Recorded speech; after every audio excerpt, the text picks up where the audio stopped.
नमस्कार YouTube family, cook with Sonali मराठीजमध्ये तुम्हा सर्वांचे खूप खूप स्वागत। तर आज आपण बनवणार आहोत अगदी कुरकुरीत आणि खुसखुशीत अशी पालक भजी।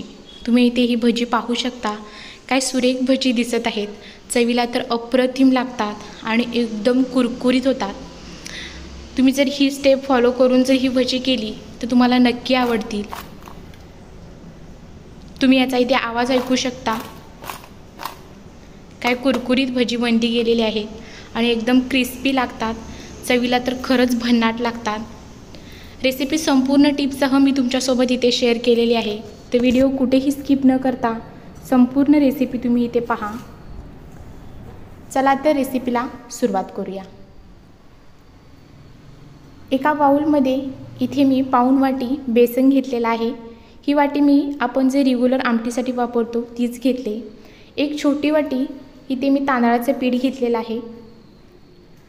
एक चमचा इथे मी आलं, लसूण आणि मिरची असा याचा ठेचा बनवून घेतलेला आहे।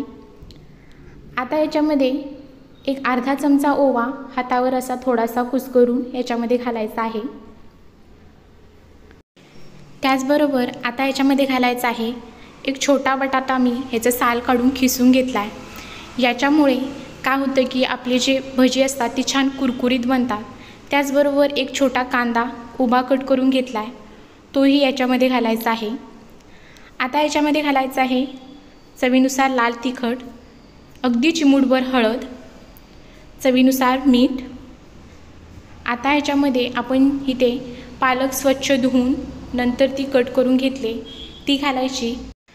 पालक कट करताना अगदी ती बारीक कट करायची नाही, अगदी मीडियम साईजमध्ये जरी कट केली तरी चालेल। आता याच्यामध्ये घातलं आहे एक अर्धा चमचा तेल। आता हे मिश्रण व्यवस्थित असं मिक्स करून घेऊया। सुरुवातीला याच्यामध्ये अगदी थोडंही पाणी न घालता व्यवस्थित असं मिक्स करून घ्यायचं आहे आणि जर तुम्हाला वाटलं आणि लागलंच तरच तिथे थोडासा पाण्याचा वापर करायचा आहे। इथे मी अगदी पाव वाटी पाणी घालून हे व्यवस्थित असं हे पीठ मळून घेतलेलं आहे। असं छान एक साईडनं फिरवत आपल्याला हे पीठ बनवायचं आहे, जेणेकरून पीठ हे छान फुललं जातं आणि भजी ही छान क्रिस्पी बनतात।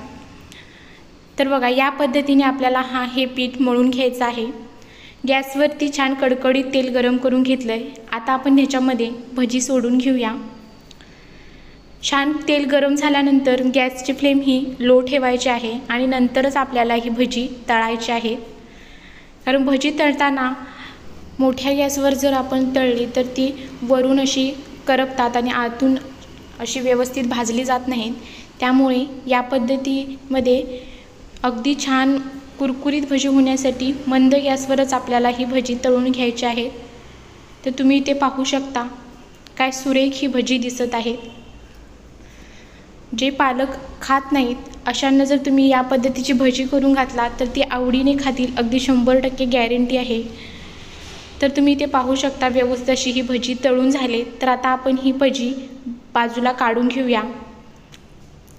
रेसिपी आवडली असेल तर चॅनलला सबस्क्राईब आणि लाईक करा आणि तुम्ही ही रेसिपी एकदा नक्की ट्राय करा। त्याचबरोबर बेल आयकॉनचे बटन दाबा, म्हणजे माझ्या सर्व रेसिपींचे नोटिफिकेशन तुम्हाला मिळून जाईल आणि तुम्ही ही रेसिपी एकदा नक्की ट्राय करून पहा। या पद्धतीने मी सर्व इथे ही भजी बनवून तयार केले। धन्यवाद।